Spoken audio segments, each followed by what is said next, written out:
Αγαπητές φίλες και φίλοι, καλησπέρα σας.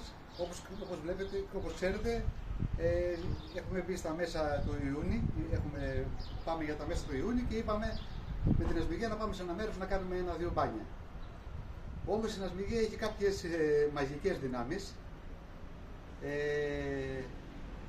Δείτε σας παρακαλώ πώς είναι ο καιρός.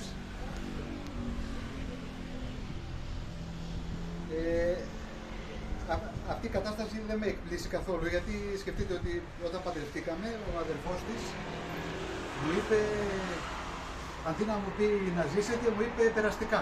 Μου λέω, τι εννοείς? Μου λέει, είναι γκαντέμο, θα το καταλάβεις, δεν χρειάζεται να σου εξηγήσω παραπάνω. Εντάξει, λέω, έτσι θα βαδίσουμε. Έτσι όποτε προγραμματίσουμε διακοπές, ας πούμε τον Αύγουστο, πάντα παίρνουμε και τα χιονοπέντελα μαζί, γιατί με την Ασμιγία διακοπές τον Αύγουστο είναι πολύ πιθανό να χιονίσει στο μέρος που πάμε. Εν πάση περιπτώσει, να σταματήσετε τις κακίες.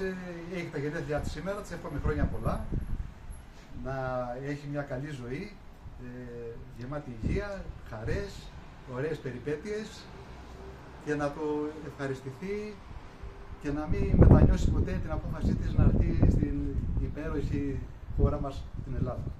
Γεια σας.